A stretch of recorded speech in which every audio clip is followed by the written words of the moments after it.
नमस्कार, आज की बात में आपका स्वागत है। आज पश्चिम बंगाल से शर्मसार करने वाली तस्वीरें आई। पश्चिम बंगाल असेंबली में लात घूंसे चले, हाथापाई हुई, खूनम खून हुआ। जब विधायक असेंबली से बाहर निकले तो किसी के कपड़े फटे हुए थे, किसी के होठ फटे हुए थे, किसी के नाक से खून निकल रहा था। झगड़ा हुआ बीजेपी और तृणमूल कांग्रेस के विधायकों के बीच। अब दोनों पार्टियों के एमएलए एक दूसरे के खिलाफ पुख्ता केस बनाने के लिए अपनी अपनी मेडिकल करवा रहे हैं और मामला स्पीकर की अदालत में है। लेकिन बीजेपी के नेताओं का इल्जाम है कि विधायकों पर हमला स्पीकर ने ही करवाया। उनका इल्जाम है कि सरकार ने सादी वर्दी में कोलकाता पुलिस के जवानों को असेंबली में बुलाकर बीजेपी के विधायकों को पिटवाया। तृणमूल कांग्रेस के नेताओं का आरोप है कि पहले हाथ बीजेपी के विधायकों ने चलाया। तो मैं आपको दिखाऊंगा कि कौन कितना सच बोल रहा है। तस्वीरें सब कुछ कह देंगी। सबसे बड़ा सवाल है, आखिर ऐसे हालात बने क्यों? विधानसभा के भीतर ऐसा क्या हुआ जिसके कारण इस तरह की मारपीट की नौबत आ गई? असल में बीजेपी बीरभूम में 9 लोगों को जिंदा जलाने की दर्दनाक वारदात पर सदन में बहस की मांग कर रही थी। बीजेपी के नेताओं ने इसके लिए नोटिस दिया था। 2 घंटे की चर्चा की मांग की थी। स्पीकर ने चर्चा की परमिशन नहीं दी। बीजेपी के एमएलए नाराज होकर नारेबाजी करने लगे। हंगामा शुरू हो गया। इसी दौरान अचानक मारपीट शुरू हो गई और उसके बाद जो हुआ वो लोकतंत्र को शर्मसार करने वाला था। आप भी तस्वीरें देखेंगे तो आपको भी दुख होगा, आप भी हैरान रह जाएंगे। आप भी कहेंगे असेंबली में ऐसा कैसे हो सकता है?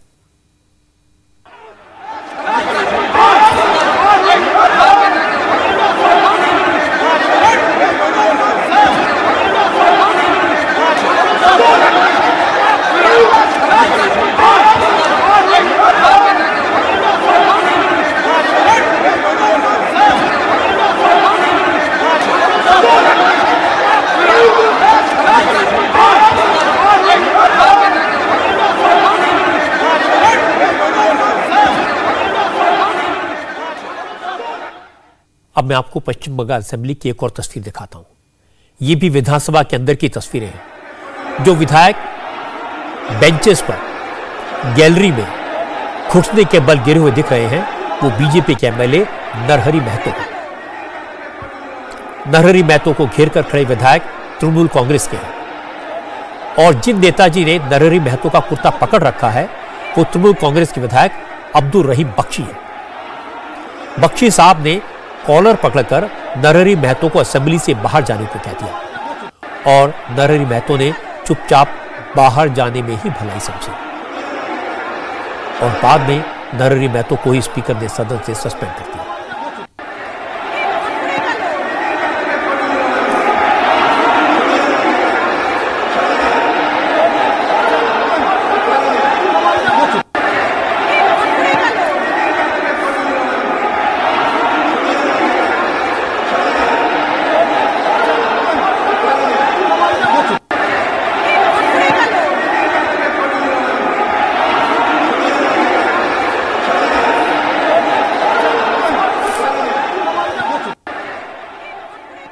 तस्वीरें सब कुछ बयां कर रही हैं।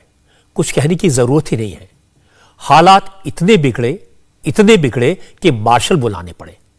मार्शल ने विपक्षी विधायकों को असेंबली से बाहर कर दिया। बंगाल विधानसभा इसलिए जंग का मैदान बनी क्योंकि विपक्ष कानून व्यवस्था के मुद्दे पर चर्चा चाहता था।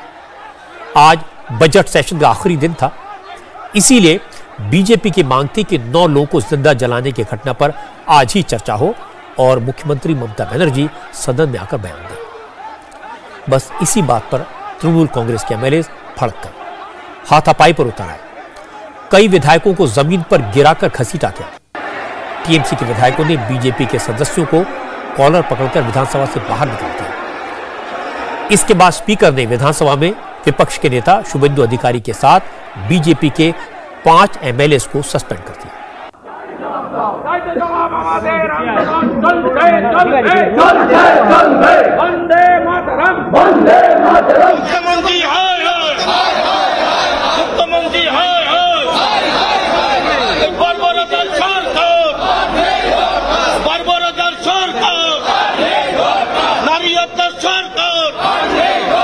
শিশু হত্যা সরকার খুনিদের সরকার देखिए, अंदर में ऑपोजिशन का जो काम है, हम लोग का डिमांड था हाउस का सब काम एडजॉर्न करके लॉ एंड ऑर्डर के ऊपर डिस्कशन होना चाहिए।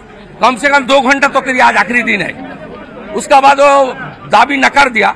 उसका बाद हम लोग का जो 60-65 एमएलए आज आया था, एक साथ शाउटिंग डेमोक्रेटिक वे से हम लोग का अधिकार है। लेकिन कुछ सिविल ड्रेस में पुलिस ये लोग लाया, कलकत्ता पुलिस का आदमी आज ही लाया, लेकर हमारी जो चीफ व्हिप है, ये जनजाति एरिया से आता है, खुद जनजाति है। हमारी शेड्यूल कास्ट एमएलए, हमारी सब एमएलए 8 से 10 एमएलए को पहले सुशील बर्मन जी, पहले जो पुलिस का सिविल ड्रेस का आदमी है, सिक्योरिटी आदमी, वो पहले शुरू किया। जैसे महल बनाया अंदर में, बाहर का जो महल है, गांव का जो महल है, जो गुंडागर्दी रामपुर हाट में भादु शेख, अनारुल हुसैन ने कर रहा था, ठीक अंदर में भी एक ही हालत बना दिया ये तृणमूल पार्टी, पुलिस और आपने गुंडा एमएलए लेकर। आमतौर पर बंगाल असेंबली में इतना हंगामा नहीं होता। उसकी वजह है कि ममता बनर्जी के पिछले 2 कार्यकाल में विपक्ष था ही नहीं। पहली बार एक मजबूत विपक्ष है। अब बीजेपी के 70 विधायक हैं। बीरभूम की घटना को बीजेपी ने बड़ा मुद्दा बनाया है। ममता को ये बात पसंद नहीं आई, क्योंकि बीरभूम में 9 लोगों को जिंदा जलाने वाले भी मुस्लिम हैं और जिनकी दर्दनाक मौत हुई वो भी मुस्लिम समाज के ही थे। दोनों पक्ष तृणमूल कांग्रेस से जुड़े हुए थे, इसलिए ममता की पार्टी इस मामले को दबाना चाहती है। लेकिन बीजेपी मुसलमानों की सुरक्षा को लेकर ममता सरकार को घेरने की कोशिश कर रही है। विपक्ष के नेता शुभेंदु अधिकारी ने कहा कि मुसलमानों ने वोट देकर ममता सरकार बनवाई, लेकिन अब उनके शासन में मुसलमान भी सुरक्षित नहीं है। कोई दिक्कत नहीं, लड़ाई बाहर में होगा, जमीन में होगा। हमारी हम लोग का होता और भी बुलंद एक सवाल है कि दोनों झमेला हुआ है। जो माइनॉरिटी ने ममता जी को पावर में लाई ना, उनका जो हादसा हुआ रामपुर हाट और बसीरहाट, उसकी प्रोटेस्ट करते हुए बीजेपी का एमएलए लोग सस्पेंड हुआ। ये तो खुश का खबर है। बीजेपी का आरोप है कि मार खाए बीजेपी के एमएलए, संसद से घसीट कर बाहर फेंके गए बीजेपी के विधायक और सस्पेंड भी किए गए बीजेपी के ही 5 विधायक। स्पीकर बिमान बनर्जी ने हंगामा करने के आरोप में विपक्ष के नेता शुभेंदु अधिकारी के अलावा मनोज टिग्गा, नरहरि महतो, शंकर घोष और दीपक बर्मन को बाकी बचे हुए बजट सत्र के लिए सदन से सस्पेंड कर दिया। स्पीकर के इस फैसले का भी बीजेपी ने विरोध किया। सदन के बाहर बीजेपी के नेताओं ने प्रोटेस्ट किया। ममता बनर्जी और स्पीकर बिमान बनर्जी के खिलाफ नारे लगाए। बीजेपी के विधायकों का आरोप है कि स्पीकर की भूमिका तृणमूल कांग्रेस के विधायक की तरह की हो गई है। उन्होंने विपक्ष की बात को निष्पक्ष होकर नहीं सुना। ये जो हुआ है वो तो सही नहीं हुआ, लेकिन सबको ये समझना चाहिए, हम लोग जो अंडर प्रिविलेज्ड है उनके लिए हम लोग बात करना चाहते हैं, लेकिन वो बात करने का मौका हमारे स्पीकर कभी नहीं देना चाहते। तो हम लोगों ने आवाज उठाया और उसके लिए ये स्पीकर साहब जो सिद्धांत लिया, ये दुर्भाग्यजनक है। ये तो एलिगेशन लगाने वाली बात है। हम लोगों को अटैक किया गया है और अटैक के बाद हमारी चीफ व्हिप है मनोज टिग्गा और एक आदिवासी महिला, आप जानते हैं, हमारा चंदना बावड़ी, उनको बुरी तरह से वो घायल हुई है। और हमने देखा है कि तृणमूल कांग्रेस के जो एमएलए थे वो हम लोगों को अटैक करने, मतलब जोर शोर मचा के एकदम वेल में आ गए जब हम लोग प्रोटेस्ट कर रहे थे।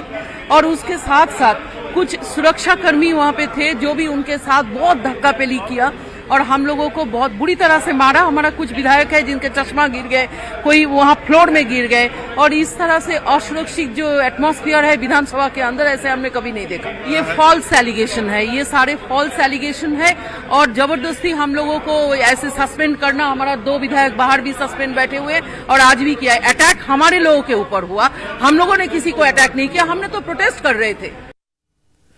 अब मैं आपको दूसरे पक्ष की बात सुनवाता हूं। तृणमूल कांग्रेस के नेताओं का आरोप है कि बीजेपी के विधायक झूठ बोल रहे हैं। सदन में ऐसा कुछ नहीं हुआ, मारपीट बीजेपी के विधायकों ने की। उनका आरोप है कि मारपीट में टीएमसी के विधायक असित मजूमदार बुरी तरह घायल हो गए, उनकी नाक से खून बहने लगा। टीएमसी ने कहा कि मारपीट की शुरुआत तो शुभेंदु अधिकारी ने की थी।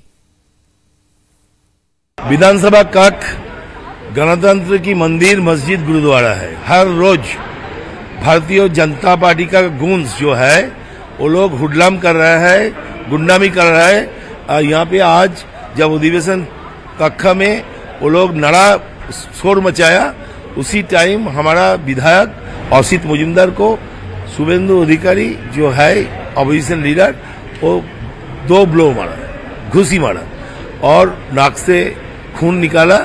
2 इंजरी हुआ है, जो अचानक वो 9 सेकेंड के लिए अचानक ऑर्गन हो गया। अभी मैं उनको एसएसकेएम हॉस्पिटल इमरजेंसी में एडमिशन करा के यहाँ पर आया है। उनका सैचुरेशन है, ऑक्सीजन सैचुरेशन 93 है, सीवियर रेस्पिरेटरी डिस्ट्रेस है और ब्लड ट्रॉमा एब्डोमेन भी है, चोट है तलपेट में और नाक में अभी खास ब्लीडिंग नहीं है। तो उसी टाइम 2 जो हैंडकरचीफ है, हैंकी है, वो भी खून भरा हुआ है। ये तो गणतंत्र की परंपरा के खिलाफ है। दोनों पक्षों ने स्पीकर बिमान बनर्जी से न्याय की गुहार लगाई, लेकिन स्पीकर ने फैसला कर लिया। बिमान बनर्जी ने कहा, जो कुछ हुआ बहुत अफसोसनाक है, लेकिन जो भी अफसोसनाक हुआ वो सब बीजेपी के विधायकों ने किया। ये बहुत अशोभनीय घटना घटी है। विधानसभा में ऐसी घटना नहीं होनी चाहिए थी। वहां सत्ता पक्ष और विरोधी पक्ष दोनों के विधायक होते हैं, आलोचना होती है, गर्मा गर्म बहस होती है, लेकिन आज जिस तरह हाथापाई हो गई, ये बहुत ही निंदनीय है। मुझे ये सब बहुत खराब लगा। हमारी महिला सिक्योरिटी गार्ड थी, उनके ऊपर भी लोग झपट पड़े। महिलाओं का क्या कोई सम्मान नहीं है? महिलाओं के बारे में विधानसभा में बोलेंगे और जब उनके सम्मान की बारी आएगी तो ये करेंगे। आज जो भी हुआ वो अत्यंत दुर्भाग्यपूर्ण था। ऐसा ना होता तो बेहतर था। मैं इतना ही कहूंगा कि आइंदा ऐसा नहीं होगा। लोग अपने नजरिए में बदलाव लाएंगे। स्पीकर बिमान बनर्जी बीजेपी के 5 विधायकों के सस्पेंशन को जस्टिफाई कर रहे हैं, लेकिन मुझे लगता है कि बीजेपी के विधायक मनोज तिग्गा की बात भी सुननी चाहिए। मनोज तिग्गा को भी निलंबित किया गया है, सस्पेंड किया गया है। उन्होंने बहुत साफ गोई से कहा, यह सही है कि बीजेपी के एमएलएज ने सदन में नारेबाजी की, बीरभूम के जघन्य हत्याकांड पर चर्चा कराने की मांग कर रहे थे, लेकिन झगड़ा झंझट और मारपीट तृणमूल कांग्रेस के लोगों ने शुरू की और स्पीकर का रोल निष्पक्ष नहीं रहा। हमारे विरोधी दल के नेता श्री शुभेंदु अधिकारी जी ने मुख्यमंत्री यहाँ सदन में आकर के विवृत्ति दे, बाहर में नहीं दे सकते क्योंकि सदन चल रहा है, तो यही दाबी किया। उसके बाद इस दाबी को लेकर के हम लोगों ने स्लोगन शाउटिंग किया। थोड़ा बहुत देखिए विधानसभा में कुछ उत्तेजना होता है, ऐसा होना स्वाभाविक है, लेकिन हम लोगों ने किसी को हाथ नहीं लगाया। हठात वहां पर देखा कि हमको सिक्योरिटी ने धक्का मार करके टेबल में उल्टा दिया। उसके बाद तृणमूल के जो शासक दल के विधायक का आ करके मेरा ये कलर पकड़ करके ये सब मेरा कपड़ा फाड़ दिया। उसके बाद में मुझको घुसी मारा। ठीक है, हम लोग तो कुछ नहीं, हम लोग तो अवाक हो गए, देखते रह गए कि क्या हो रहा है, क्योंकि हम लोग तो स्पीकर से लड़ाई कर रहे थे ना, हम लोग स्पीकर को एड्रेस करके बोल रहे थे। हम लोगों को तो शासक दल के विधायक मंत्री से तो अपना कोई लड़ाई नहीं था। हम लोग स्पीकर साहब का आवेदन कर रहे थे कि आप मुख्यमंत्री को बोलिए कि यह सदन में आकर के चर्चा करें और कम से कम 2 घंटा जो लॉ एंड ऑर्डर का जो समस्या है, रामपुर का जो घटना है, उसके बाद में जो घटना घटी उस पर चर्चा हो 2 घंटा का, ये हम लोग आवेदन कर रहे थे। लेकिन हठात टीम शासक दल के विधायक ने आकर के हम लोगों के ऊपर आक्रमण कर दिया। इसे हम लोग 10-12 हुए हैं। देखिए हम लोग का 10-12 विधायक इंजर्ड हुए हैं। ठीक है, वो हम लोग डॉक्टर भी दिखा। अभी हम लोग अपोलो हॉस्पिटल में जाएंगे, वहाँ फिर से डॉक्टर दिखाएंगे। ठीक है, हम लोग इस तरह का जो आचरण आज टीएमसी के विधायकों ने किया, हम लोग ये गणतंत्र में इस तरह का अपेक्षा नहीं करते हैं। ममता बनर्जी के करीबी और पश्चिम बंगाल सरकार में ट्रांसपोर्ट मिनिस्टर फरहाद हकीम ने असेंबली में हुए हंगामे के लिए सीधे तौर पर बीजेपी को जिम्मेदार ठहराया। उन्होंने कहा, रामपुर हाट की घटना से सरकार दुखी है। खुद ममता बनर्जी दौरा कर चुकी है, जांच सीबीआई को सौंपी जा चुकी है, फिर भी बीजेपी बार बार इस मुद्दे को उछालती है, हंगामा करती है। फरहाद हकीम ने कहा, जो असेंबली में हुआ वो बीजेपी विधायकों की हरकतों का नतीजा है। बीजेपी ने जाके आज सवेरे से पहले तो वो स्पीकर को काम नहीं करने दे रहे थे, फिर जब स्टाफ ने उन्हें रोका स्पीकर नहीं तो आक्रांत हो जाते हैं, रोका तो उन लोगों के ऊपर मारे। फिर हमारे विधायक जब गए उन्हें शांत करने के लिए, ये मत करिएगा मत करिएगा, इनके ऊपर भी अत्याचार शुरू हो गया, इनका झमेला। और कई विधायक, औरत विधायक को भी मारे और कई हमारे सहयोगी असित, मानिक भट्टाचार्य, इन लोगों को भी बुरी तरह से घायल कर दिया। बीजेपी का ये आरोप है कि हुआ बीजेपी और तृणमूल के बीच, लेकिन सिर्फ बीजेपी का एमएलए सस्पेंडेड हुआ, तृणमूल के ऊपर कोई एक्शन नहीं हुआ। तृणमूल का कोई एमएलए तो वहाँ पर था ही नहीं। जो पुलिगेजे में हुआ था, तृणमूल का एमएलए तो मार खाया, तो मार देने वाला सस्पेंड होता है या मार खाने वाले सस्पेंड होते हैं? कौन है सस्पेंड? पश्चिम बंगाल असेंबली में हुई मारपीट के मामले को बीजेपी इतनी आसानी से छोड़ने वाली नहीं है। प्रधानमंत्री नरेंद्र मोदी बुधवार को बंगाल के बीजेपी एमपी से मिलेंगे। आज असेंबली में मारपीट का मुद्दा बीजेपी के सांसदों ने पार्लियामेंट में भी उठाया, पार्लियामेंट के बाहर भी प्रोटेस्ट किया। बीजेपी सांसदों ने पश्चिम बंगाल में राष्ट्रपति शासन लगाने की मांग की। विधानसभा में हम लोग देखे, ये विधायक के ऊपर हमला हुआ है स्पीकर के निर्देश में, मुख्यमंत्री जी का निर्देश में। ऐसा इतिहास में नहीं होता है। जो किसी अन्याय के लिए आवाज उठाएगा उसको ऐसे हमला होगा उसके ऊपर, इसलिए हम लोग प्रोटेस्ट कर रहे हैं, इसलिए पूरा देश देख रहे हैं। तो क्या चाहते हैं, क्या मांग? इसका विचार होना चाहिए। जो ऐसा अगर सांसद लोग, अगर विधायक लोग अगर सिक्योर नहीं है तो आम जनता कैसे सिक्योर होगा? तो हमला किसके द्वारा हुआ वहाँ पर? हमला बीजेपी, तृणमूल का जो विधायक लोग हैं उन्होंने हमला किया बीजेपी विधायक के ऊपर। स्पीकर ने एक एक करके चुन के किसको पिटाना है, किसको मारना है निर्देश दिया था। ऐसा घटना भारतवर्ष में, पूरा देश में कभी नहीं, किसी जगह में भी नहीं होते हैं, सिर्फ पश्चिम बंगाल में होते हैं। अगर साहस हो तो बंगाल विधानसभा अपने कैमरे को प्रकाशित करें। जो सीसीटीवी फुटेज आते हैं लोग विधानसभा लोकसभा के अंदर, तो उसको प्रकाशित करें। वहाँ तो डायरेक्ट टेलीकास्ट नहीं होता है। आज मार्शल के नाम पर पुलिस वालों को सिविल ड्रेस में लाकर ये हमला कराया गया, और ये हमला जो हुआ है ये स्पीकर के निर्देश से हुआ है। इस पूरी घटना की फुटेज हमने आपको दिखाई है, विधानसभा के अंदर की मारपीट की तस्वीरें आपको दिखाई है। आप फैसला कर सकते हैं, अंदाजा लगा सकते हैं किसने क्या किया। इस मुद्दे पर कांग्रेस भी बीजेपी के साथ नजर आई। अधीर रंजन चौधरी ने कहा, बंगाल के हालात आउट ऑफ कंट्रोल हो गए हैं, अब कानून का राज नहीं रह गया है, ना आम जनता सुरक्षित है और न ही सांसद और विधायक। इसलिए केंद्र सरकार को पश्चिम बंगाल में डायरेक्ट दखल देना चाहिए।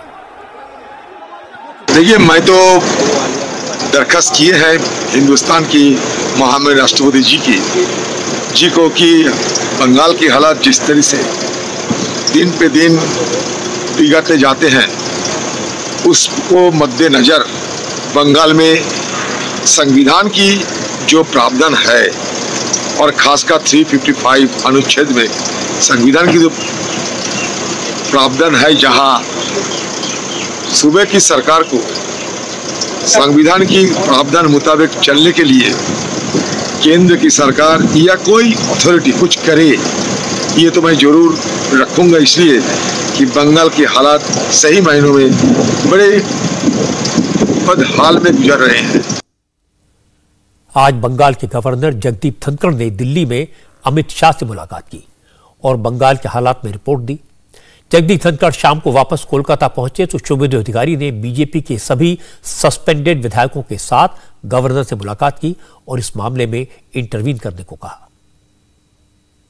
महामहिम गवर्नर उनका द्वारा था दिल्ली में, राजस्थान में, वो कंप्लीट करके आज लौटा है।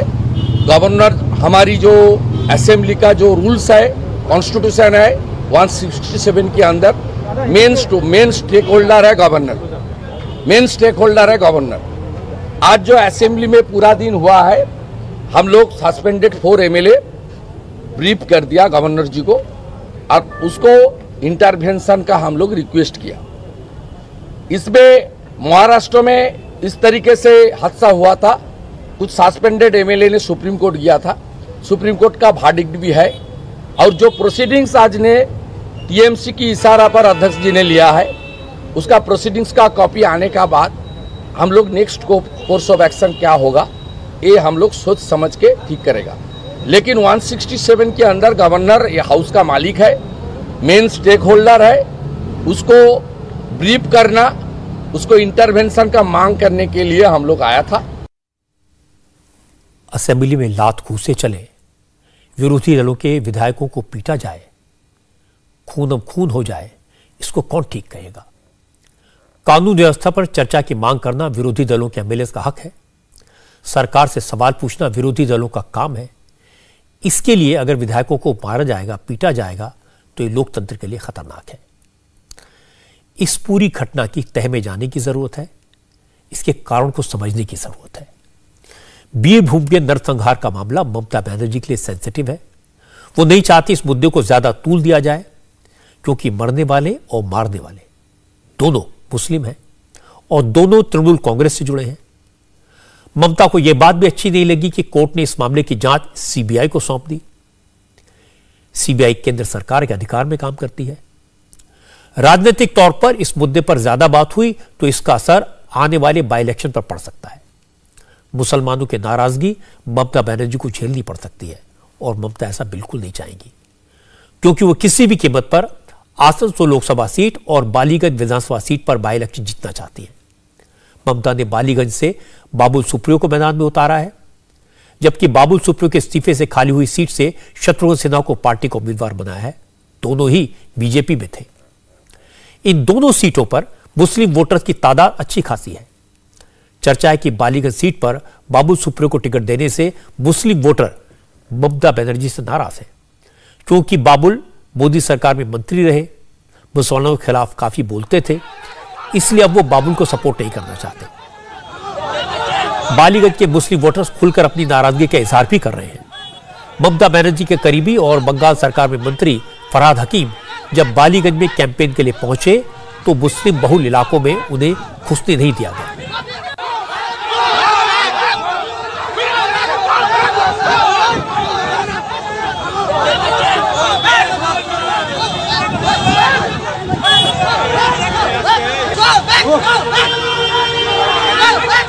फरहाद हकीम के खिलाफ नारेबाजी हुई, फरहाद हकीम को वापस लौटना पड़ा।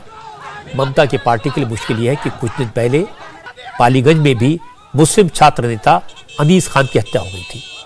अब तक हत्यारे पकड़े नहीं गए, इससे लोकल लोगों में नाराजगी है। अनीस खान के पिता सलीम खान ने कहा कि उन्हें पश्चिम बंगाल पुलिस पर भरोसा नहीं है, वो अपने बेटे के मर्डर की जांच सीबीआई से कराना चाहते हैं।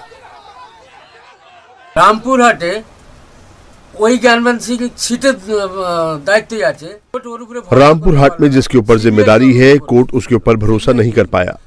सीबीआई के ऊपर भरोसा किया गया और जांच उसको दे दी गई, तो मैं कैसे भरोसा कर लूं? मेरी जांच सीबीआई को क्यों नहीं दी जा रही है? ज्ञानचंद सिंह जी जो एसआईटी यानी सेट में है, उस पर मैं भरोसा कैसे कर लूं? मुझे तो सीबीआई पर ही भरोसा है।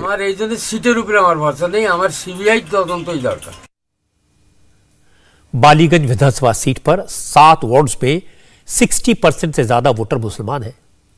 3 वार्ड तो ऐसे हैं जहां मुस्लिम आबादी 75% से ज्यादा है। यह सीट तृणमूल कांग्रेस के लिए सेफ मानी जाती है। यह सीट सुब्रत मुखर्जी की डेथ से खाली हुई है।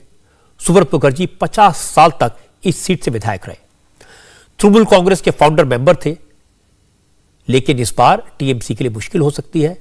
इसके कई कारण हैं। पहला, ममता ने बाबुल सुप्रियो को टिकट दिया है जो बीजेपी से आए हैं, इससे मुसलमान नाराज हैं। दूसरा, सीपीएम ने इस सीट पर मुस्लिम उम्मीदवार दिया है। और तीसरा, बीरभूम की घटना और बालीगंज में अनीस खान की हत्या के मामले को लेकर बीजेपी मुसलमानों के मन में ममता के प्रति कड़वाहट पैदा करने की कोशिश में है। ममता बनर्जी ने आसनसोल और बालीगंज की सीट के बाई इलेक्शन को अपनी प्रतिष्ठा का सवाल बना लिया है। इसीलिए वो उन मुद्दों को दबाना चाहती हैं जिनका असर मुस्लिम वोटों पर हो। यही वजह है कि असेंबली में इस हद तक मारपीट हुई। बीरभूम जैसा ही मामला यूपी के कुशीनगर में सामने आया। इलाके के मुसलमानों ने एक मुस्लिम नौजवान को सिर्फ इसलिए पीट कर मार डाला क्योंकि उसने बीजेपी को सपोर्ट किया था। यूपी इलेक्शन में बीजेपी की जीत पर मिठाई बांटी थी, खुशी जाहिर की थी। कुशीनगर की वारदात वाकई में हैरान करने वाली है। कुशीनगर के बाबर का गुनाह सिर्फ इतना था कि गांव के दबंग मुसलमान नेताओं के इस फरमान को नहीं माना कि वोट समाजवादी पार्टी को देना है। यूपी में इलेक्शन के दौरान बाबर कुशीनगर से बीजेपी उम्मीदवार पंचानन पाठक के लिए कैंपेन कर रहा था। उसने अपने घर पर बीजेपी का झंडा लगाया था। गांव के दबंगों को यह बात बुरी लगी। उन्होंने बाबर को पहले धमकाया, बीजेपी का साथ छोड़ने को कहा। बाबर नहीं माना। इलेक्शन में बीजेपी का उम्मीदवार जीत गया तो बाबर ने जीत का जश्न मनाया। प्रदेश में बीजेपी की सरकार बनने पर मिठाइयां बांटी, पटाखे फोड़े। बस यही बात गांव के दूसरे दबंग मुसलमानों को खटक गई। उन्होंने बाबर को जान से मारने की धमकी दी। बाबर पुलिस के पास गया, शिकायत की, लेकिन लोकल पुलिस स्टेशन में उसकी बात नहीं सुनी गई और नतीजा यह हुआ कि गांव वालों ने बाबर को पीट पीट कर मार डाला। 20 मार्च को कई लोगों ने मिलकर बाबर पर हमला किया। जान बचाने के लिए बाबर अपने घर की छत पर भागा। अजीबुल्ला, आरिफ, सलमा और ताहिद ने बाबर अली को वहां भी नहीं छोड़ा। इन लोगों ने बाबर अली को पूरी तरह मारा, छत से नीचे फेंक दिया। गंभीर हालात में उसे इलाज के लिए जिला हॉस्पिटल ले जाया गया, जहां से उसे लखनऊ रेफर किया गया। लखनऊ में इलाज के दौरान बाबर अली की मौत हो गई। परिवार का आरोप है कि पड़ोसी कई महीने से बाबर को धमका रहे थे और बीजेपी का कैंपेन करने से मना कर रहे थे। परिवार का कहना है कि बाबर ने पुलिस से शिकायत की। अगर पुलिस वक्त पर एक्शन ले लेती तो शायद बाबर आज जिंदा होता।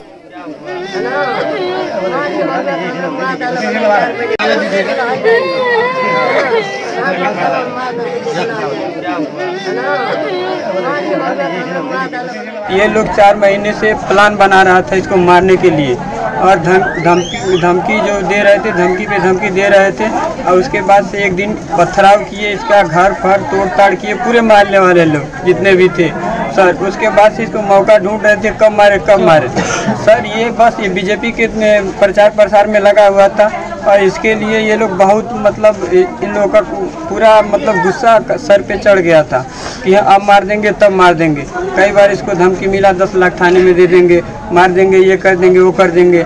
हमारा भाई बहुत दौड़ा, अपने मौत के लिए भीख मांगा हो, एसपी कार्यालय में गया, उसके बाद से थाना रामकोला में गया, उसके बाद डीएम साहब के पास गया, हर जगह FIR किया है, कोई सुनवाई नहीं हुआ है और ना ही कोई इसको बचाया है। लास्ट में लोग मारते मारते इसका जान ले ही ली। लोग यही सोच रहे थे कि ये भाजपा को वोट ना दें और ये हम लोग के साथ जैसे हम लोग रह रहे हैं, जैसे सपा जो भी है पार्टी, जहाँ हम लोग वोट देंगे तहाँ ये भी रहे, तो ये सोच रहे थे सर। लेकिन ये नहीं माना, बोला हमारा अधिकार है, मत अधिकार, मैं जहाँ चाहूँ वहाँ दूँ, जहाँ से हमको फायदा मैं वहीं वोट दूंगा। तो सर आप क्यों दबाव दे रहे हैं हमको? जरा सोचिए, बाबर अली की हत्या सिर्फ इसलिए की गई क्योंकि उसने बीजेपी को वोट दिया था, बीजेपी को सपोर्ट किया था। बाबर की उम्र सिर्फ 26 साल थी। अब घर में बूढ़ी मां, वाइफ और 2 छोटे छोटे बच्चे हैं। बाबर का एक बेटा है जिसकी उम्र 5 साल है और दूसरी बेटी है जो सिर्फ 3 साल की है। बच्चों को तो यह भी नहीं पता कि उनके पापा अब कभी घर नहीं आएंगे। बच्चे पापा की तस्वीर लेकर बैठे हैं और उनकी मां हर आने जाने वाले को रो रो कर बता रही है कि कैसे पूरे परिवार की आंखों के सामने उसके पति की जान ले ली गई, पीट पीट कर मार डाला गया। जैसे हमारा आदमी प्रचार करती बीजेपी की तो पूरा है जितना मोहल्ला भर बा उतना साजिश की लोग है साइकिल के उठ देगी। तो मैं साइकिल को कहना हम साइकिल को उठना दे, विनोद प्रधान कहना कि तो ये साइकिल को उठना देते कि मुँह दो कुल हम देख ले 10 लाख दे देगा। और फिर बगल के घर के वाले पर भी जब जाते हैं कहीं तो धमकी दिला कल अगर हम के साथ नहीं रहो तो ताकि 10,000 हम 10 लाख देख के तो मुँह दे, तू कहते चलो मुँह देख जा मुँह दे। तो जब दुकानें पर थे नहीं तो चल के साजिश लोग लड़े, जब लोग लड़े लोग मार पीट के और जब दुआरे पटपट लोग मार सब फोड़ डालो सर। जो भाग के ही जाएगा नहीं ये जो छत पे ही थोड़ जा होने से हुए ना कोने से दूर मिला ईटा मार के वो जब पटक के टांग नीचे फेंक डाला। बाबर की पत्नी की बात सुनकर दिल कांप जाता है।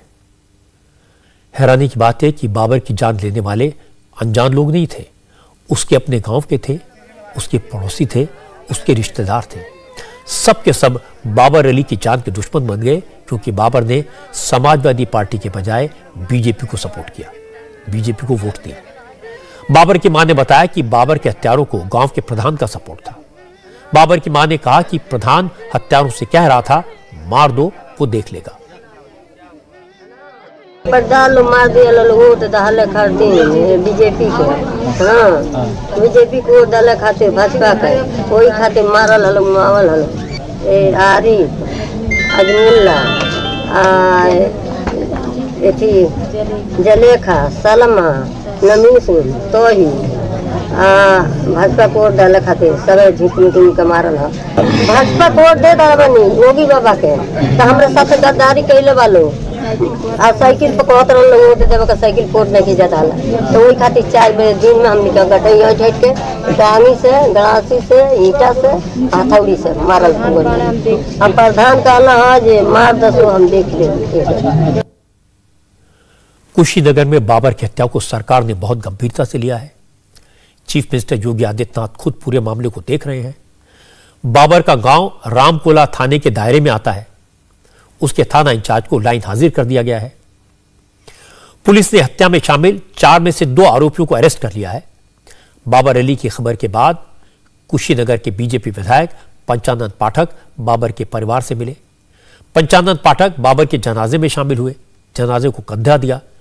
पंचानंद पाठक ने कहा कि जो भी बाबर की हत्या में शामिल हैं उन्हें ऐसा सबक सिखाया जाएगा कि फिर कोई ऐसा करने की हिम्मत न करे। जो भी इसमें संलिप्त तो कोई बख्शा नहीं जाएगा। यहाँ सारे अधिकारी हैं, एसडीएम साहब हैं, सीओ साहब हैं, सचिव हैं, जो भी इसमें बख्शा नहीं जाएगा। ढूंढवा के पकड़वाएंगे इन लोगों को। इन लोगों को समझ में आएगा कि इस तरह से जो कृत्य किए हैं इनका नस्ल दोबारा करने की कोशिश नहीं करेगी। जो भी इसमें संलिप्त तो कोई बचेगा थोड़ी, दोबारा कोई इस तरह की हरकत करने की कोशिश नहीं करेगा। ये हमारा वचन है। योगी सरकार में एक ही मुस्लिम मिनिस्टर हैं, दानिश आजाद अंसारी। उन्होंने भी आरोपियों को कड़ा सबक सिखाने की बात कही। दानिश अंसारी ने कहा कि मुख्यमंत्री योगी आदित्यनाथ खुद मामले को देख रहे हैं और कोई भी आरोपी बख्शा नहीं जाएगा। दानिश अंसारी ने सीएम योगी की तरफ से एक बड़ी बात कही। उन्होंने कहा भले ही उस परिवार का एक बेटा चला गया, लेकिन मुख्यमंत्री ने कहा कि उनका दूसरा बेटा योगी है। उस परिवार के साथ संवेदना व्यक्त करता हूं और इन्हें विश्वास दिलाता हूं कि उन्होंने एक बेटा अपना खोया है, लेकिन उनका योगी जी ने बोला है कि उनका दूसरा बेटा योगी है और योगी आदित्यनाथ जी हमारे मुख्यमंत्री उस परिवार को पूरा न्याय दिलाने का काम करेंगे। और आप देखेंगे कि जितने भी अपराधी प्रवृत्ति के लोग हैं, जो भी इस घटना में संलिप्त हैं, उन पर सख्त से सख्त कार्रवाई होगी और एक मिसाल बनाई जाएगी उत्तर प्रदेश में योगी आदित्यनाथ जी के द्वारा कि अगर उत्तर प्रदेश में रहना है तो योगी आदित्यनाथ ने जो कसम खाई है कि उत्तर प्रदेश में सुशासन रहेगा, उत्तर प्रदेश में जो हमारा कानून है उसका राज रहेगा। अगर उस पर जो भी चलेगा वही उत्तर प्रदेश में रह पाएगा। और तमाम जितने भी अपराधी हैं उनको योगी जी ने स्पष्ट कह दिया कि उनके पास 2 विकल्प है, या तो अपराध छोड़ दें या तो उत्तर प्रदेश छोड़ दें। यह मामला सियासत का नहीं है। बाबर के परिवार के साथ सबकी संवेदना होनी चाहिए। लेकिन समाजवादी पार्टी के सांसद शफीकुर रहमान बर्क ने आज एक ऐसी बात कह दी जिसे सुनकर दुख हुआ। बर्क ने दबी जुबान से घुमा फिराकर बाबर अली की हत्या को सही ठहराने की कोशिश की। शफीकुर रहमान बर्क ने कहा मुसलमान नहीं चाहते कि बीजेपी को कोई सपोर्ट करे। बाबर बीजेपी को सपोर्ट करके गलत कर रहा था। उस मुस्लिम युवक ने बीजेपी की जीत की खुशी में मिठाई बांटी थी, तो उसके अपने रिश्तेदारों ने जो कि मुस्लिम थे उसकी हत्या कर दी पीट पीट के। हाँ, तो वो मुसलमान नहीं चाहते कि बीजेपी को सपोर्ट किया जाए। नहीं, लेकिन वोट तो आपका अधिकार है, किसी को दे सकते हो। अगर मुस्लिम बीजेपी को वोट नहीं दे सकता, और अगर देगा तो क्या उसको मार दिया जाएगा? वो किसी भी पार्टी को दे सकता है, लेकिन ये वोट दिल की आवाज का नाम है, इसलिए मुसलमानों के साथ नाइंसाफी हो रही है बीजेपी में। उसने तो अपने दिल की आवाज सुन के बीजेपी को वोट दिया और बीजेपी की जीत की खुशी में मिठाई बांट रहा था, तो उसकी हत्या कर दी जाएगी। ये वो लोग जाने, उनके घर वाले जाने उन्होंने किस बुनियाद पर उसको ऐसा किया। उनके लोगों का कहना है कि चूंकि वो बीजेपी की जीत की खुशी में मिठाई बांट रहा था, मुस्लिम था, इसलिए उसके रिश्तेदारों ने उसकी हत्या कर दी। तो वो गलत कर रहा था। अच्छा, वो गलत कर रहा था। शफीकुर रहमान बर्क की बात सुनकर मैं स्तब्ध हूं। वो इस बात को जस्टिफाई कर रहे हैं कि किसी ने मुसलमान होकर बीजेपी को सपोर्ट क्यों किया, वोट क्यों दिया। ये नफरत की इंतहा है। अखिलेश यादव को क्लैरिफाई करना चाहिए उनकी पार्टी क्या इस बात को सपोर्ट करती है अगर कोई मुसलमान बीजेपी की जीत पर मिठाई बांटे तो उसकी हत्या कर दी जाए, उसकी जान ले ली जाए। कोई कानून, कोई मजहब, कोई समाज इसकी इजाजत नहीं देता। ये तो कोई सीक्रेट नहीं है कि यूपी के चुनाव में 90% से ज्यादा मुसलमानों ने समाजवादी पार्टी को वोट दिया, बीजेपी को हराने के लिए वोट दिया। और अगर किसी ने बीजेपी को वोट दे दिया तो उसकी जान लेकर क्या मुसलमानों को डराने की कोशिश हो रही है? क्या मुसलमानों को यह मैसेज देने की कोशिश की जा रही है कि अगर बीजेपी को सपोर्ट किया तो क्या हश्र होगा? इस सवाल का जवाब उन लोगों को भी देना चाहिए जो ह्यूमन राइट के चैंपियन बनते हैं। इसका जवाब उनको भी देना चाहिए जो देश में हमेशा इनटॉलरेंस का सवाल उठाते रहे हैं। वैसे शफीकुर रहमान जैसे नेताओं को माजिद मेनन जैसे नेताओं की बात सुननी चाहिए। माजिद मेनन बीजेपी के तो नहीं है, एनसीपी के नेता हैं, बड़े वकील हैं, लेकिन आज माजिद मेनन ने कहा मोदी को गाली देने से कुछ नहीं होगा। विरोधी दलों को सोचना पड़ेगा कि मोदी दुनिया के नंबर 1 लीडर कैसे बन गए, उनके प्रति देश के लोगों का प्यार क्यों बढ़ता जा रहा है। विश्व की जो नेताओं में की लिस्ट में भी नरेंद्र मोदी का नाम लगभग पहला आता है कि भाई सबसे पॉपुलर लीडर है। तो क्यों है ये पॉपुलर लीडर, इसको सोचने की आवश्यकता है। ऑपोजिशन अगर एक ही गाना गाते रहे कि नहीं वो मोदी गलत है, मोदी जालिम है, मोदी हिटलर है, तो वो अपनी जगह जो भी उन्होंने गलत काम किए होंगे वो कायम है अपनी जगह। मैं उनकी कोई सफाई नहीं करना चाहता, लेकिन ज़रूर कोई ना कोई अच्छा काम उन्होंने किया होगा, कुछ तो किया होगा जिसकी बिना पर विश्व में भी वो नंबर 1 के नेता माने जाते हैं। और हमारे देश की जनता आज भी उनको सीटें देती है, चुनकर भी देती है उनके प्रत्याशियों को। तो इसलिए मुझे लगता है कि एक बार विरोधी पक्ष सभी नेताओं को इस बात पर सोचने की आवश्यकता है कि ऐसी क्या बात है। हमने पहले सोचा था कि शायद ईवीएम में कुछ गड़बड़ी करते हैं वो, लेकिन ईवीएम की गड़बड़ी का मामला टिक नहीं पाया। तो अब तो जब ईवीएम भी ईमानदारी के साथ अगर काम होते हैं और उसके बाद पता चलता है कि जनता उनको सपोर्ट कर रही है काफ़ी बड़ी संख्या में, तो मुझे लगता है इस पर सोचने की आवश्यकता है कि ऐसा क्या किया उन्होंने। माजिद मेमन ने कहा विरोधी दलों के नेता सिर्फ मोदी को कोसते रहते हैं, लेकिन ये नहीं देखते कि मोदी का जनता के साथ कनेक्ट कितना मजबूत है। माजिद मेमन ने कहा मोदी के खिलाफ सारी ऑपोजिशन पार्टियां एक हो गई, मोदी को हराने के लिए पूरी ताकत लगा दी, लेकिन नतीजा पूरी दुनिया के सामने है। माजिद मेमन ने कहा कि जब तक विपक्ष ये नहीं समझ पाएगा कि मोदी पर लोग क्यों भरोसा करते हैं, तब तक मोदी को हराना मुश्किल है। मोदी जी व्यक्तित्व तौर पर एक अच्छे नेता इसलिए हैं कि वो कई घंटे काम करते हैं और उनका एनर्जी, उनका पावर और उनका ओरेटरी वगैरह बहुत ज़बरदस्त है। उनके बराबरी में मुझे लगता नहीं कि आज अपोजिशन में कोई नेता है।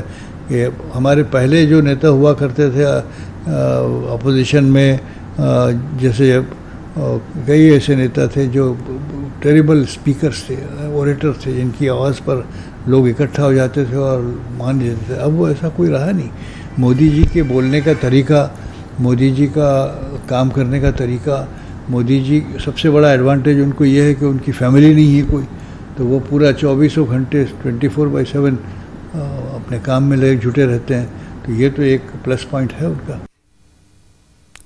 माजिद मेमन की बात सही है कि जब तक विरोधी दलों के नेता ये नहीं समझेंगे कि मोदी का जनता से कनेक्ट क्यों है, तब तक वो मोदी को हराने की रणनीति नहीं बना पाएंगे। उत्तर प्रदेश में भी समाजवादी पार्टी, कांग्रेस और बीएसपी ने इस बात को नहीं समझा कि यूपी के लोगों का मोदी पर विश्वास और योगी आदित्यनाथ का 5 साल का काम बीजेपी के काम आया। योगी की योजनाएं जैसे मुफ्त राशन, मकान और सबसे बड़ी बात माफिया और बाहुबलियों पर बुलडोजर का वज्रपात, लोगों के मन में सुरक्षा की भावना, ये बीजेपी का बड़ा हथियार बन गए। इसीलिए सरकार आने के बाद बाहुबलियों पर योगी का शिकंजा लगातार कसता जा रहा है। अब से थोड़ी देर पहले योगी आदित्यनाथ ने अपने मंत्रियों के विभागों का बंटवारा किया है। योगी ने कानून व्यवस्था संभालने वाली होम मिनिस्ट्री समेत कुल 34 विभाग अपने पास रखे हैं। Deputy chief minister Keshav Prasad Maurya को रूरल डेवलपमेंट और फूड प्रोसेसिंग मिनिस्ट्री दी गई है। पिछली बार केशव मौर्य के पास पीडब्ल्यूडी मिनिस्ट्री थी, इस बार पीडब्ल्यूडी जितेंद्र प्रसाद को दी गई है। यूपी के दूसरे deputy chief minister Brajesh Pathak health minister होंगे, पिछली बार उनके पास कानून मंत्रालय था। यूपी बीजेपी के अध्यक्ष रह चुके स्वतंत्र सिंह जल शक्ति मंत्रालय संभालेंगे। योगी आदित्यनाथ ने कैबिनेट के सबसे सीनियर मेंबर सुरेश खन्ना को फाइनेंस के साथ साथ पार्लियामेंट्री अफेयर्स मिनिस्ट्री की जिम्मेदारी दी है। बेबी रानी मौर्य भी इस बार कैबिनेट में एक अहम चेहरा है, उन्हें महिला कल्याण मंत्री बनाया गया है। फॉर्मर आईपीएस असीम अरुण को सोशल जस्टिस डिपार्टमेंट दिया गया है और समाज कल्याण मंत्रालय की जिम्मेदारी भी दी गई है। गुजरात बैच के आईएएस अधिकारी रहे अरविंद कुमार शर्मा को अर्बन डेवलपमेंट और पावर मिनिस्ट्री जैसे 2 बड़े मंत्रालय सौंपे गए हैं। मुख्यमंत्री आदित्यनाथ ने अपने मंत्रियों के विभागों का बंटवारा भले आज किया है, लेकिन योगी के पास जो डिपार्टमेंट है, जो होम मिनिस्ट्री है, उसने सरकार के गठन के साथ ही काम करना शुरू कर दिया था। बाहुबलियों के मन में सरकार का कितना खौफ है, इसका अंदाजा आप इस बात से लगा सकते हैं कि आज जब मुख्तार अंसारी को लखनऊ की कोर्ट में पेशी के लिए बांदा से लाया गया, तो जब तक वो वापस बांदा जेल पहुंच नहीं गए, तब तक मुख्तार अंसारी के परिवार वालों की सांसें अटकी रही कि कहीं रास्ते में गाड़ी पलट ना जाए। आज सुबह पुलिस की कड़ी सुरक्षा में मुख्तार अंसारी को बांदा से लखनऊ ले जाया जा रहा था। मुख्तार अंसारी तो एम्बुलेंस में था, लेकिन उनके काफिले में शामिल एक वज्र वाहन बांदा जेल से थोड़ी आगे जाकर खराब हो गया। जैसे ही यह खबर फैली तो मुख्तार अंसारी के परिवार वालों ने अनहोनी की आशंका जाहिर करना शुरू कर दिया। सरकार पर तमाम तरह के इल्जाम लगा दिए, लेकिन कुछ ही देर बाद मैकेनिक बुलाकर गाड़ी को ठीक कर लिया गया और फिर मुख्तार अंसारी को लखनऊ की अदालत में पेश किया गया। मुख्तार की पेशी जमीन पर लखनऊ में गैर कानूनी तरीके से जमीन पर कब्जा करने के मामले में हुई। लखनऊ के जियामऊ इलाके में मुख्तार अंसारी ने फर्जी दस्तावेजों के जरिए जमीन पर कब्जा कर लिया था। इस मामले की अगली सुनवाई अब 8 अप्रैल को होगी। वैसे मुख्तार अंसारी को बांदा से लखनऊ ले जाए जाने को लेकर कल रात से ही तनाव का माहौल था। मुख्तार अंसारी के बेटे और मऊ सदर सीट से सुहेलदेव विधायक अब्बास अंसारी ने कल रात 12 बजे से लेकर सुबह 8 बजे तक 9 ट्वीट किए और रीट्वीट किए। अब्बास अंसारी ने लिखा कि मुख्तार अंसारी साहब को देर रात बांदा जेल से लखनऊ ले जाने की तैयारी हो रही है। साजिश के तहत मेडिकल कैंसिल करवाकर और फिर आधी रात को बांदा जेल से लखनऊ ले जाने की तैयारी बड़ी अनहोनी की आशंका पैदा करती है। इसके बाद भी उन्होंने कई ट्वीट किए, जिसमें बिना नंबर की गाड़ी बांदा जेल के अंदर जाने से लेकर कई तरह के आरोप लगाए। हालांकि अफजल अंसारी ने कहा यह सारा ड्रामा बीजेपी सरकार ने सियासी फायदे के लिए किया। बस वो चाहते भी यही हैं कि हम जो चाहें करें और जैसे चाहें करें, एक सस्पेंस बनाएं, एक हंगामा खड़ा करें और फिर इसका प्रचार कराएं कि देखो अपराधी डरने लगे, कांपने लगे और गिड़गिड़ाने लगे। अरे भाई, ये राज्य सरकार है, जैसे बच्चे खिलौना खेलते हैं उस तरह की एक्टिविटी है, नॉन सीरियस एक्टिविटी। कहते हैं कि हम कानून व्यवस्था चाक चौबंद, उत्तर प्रदेश में परिंदा पर नहीं मारता, लेकिन अफसोस होता है, हमें तो शर्म आती है ये कहते हुए कि जुडिशियल कस्टडी में जिस प्रांत की जेलों। बाहुबलियों के दिल में खौफ तो है। एक और बाहुबली नेता अतीक अहमद के चेहरे पर भी आज ये दिखाई दिया। अतीक अहमद फिलहाल अहमदाबाद की जेल में बंद है। प्रयागराज में अतीक अहमद के घर पर कुछ महीने पहले बुलडोजर चला था, लेकिन अतीक के घर वालों ने कहा वहां पर टिन शेड डालकर फिर एक परमानेंट रूम बना दिया। ऐसे में आज प्रयागराज विकास प्राधिकरण के अधिकारी फिर बुलडोजर लेकर अतीक अहमद के घर पहुंचे और बाहर की अस्थायी बाउंड्री वॉल के साथ साथ अंदर बना टिन शेड और रूम भी ध्वस्त कर दिया। प्राधिकरण के अधिकारियों का कहना था कि चुनाव कोड ऑफ कंडक्ट की वजह से इलीगल प्रॉपर्टी गिराने का काम रुका हुआ था, लेकिन ऐसी प्रॉपर्टीज पर अब एक बार फिर बुलडोजर चलना शुरू हो गया है।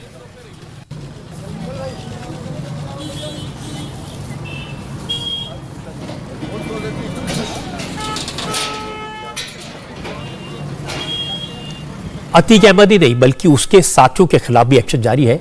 आज प्रयागराज विकास प्राधिकरण ने भीटी गांव में अतीक के करीबी और बिजनेस पार्टनर खालिद जफर के यहां बुलडोजर चलाया। दरअसल खालिद जफर ने 45 बीघे जमीन में अवैध रूप से प्लॉटिंग कर रखी थी और वो आधे से ज्यादा प्लॉट बेच भी चुका था, लेकिन आज प्राधिकरण के बुलडोजर ने प्लॉटिंग के लिए लगाई गई छोटी छोटी दीवारों को तोड़ दिया। हैरानी की बात है कि कुछ महीने पहले भी प्राधिकरण ने इस जमीन को सफर के कब्जे से आजाद करवाया था, लेकिन जब प्रशासन के लोग चुनाव में बिजी थे तो उसका फायदा उठाते हुए खालिद जफर ने फिर प्लॉटिंग करके जमीन बेचनी शुरू कर दी थी। लेकिन एक बार फिर प्राधिकरण के अफसरों ने यहां बुलडोजर चलाया और जमीन को कब्जे से छुड़वा लिया।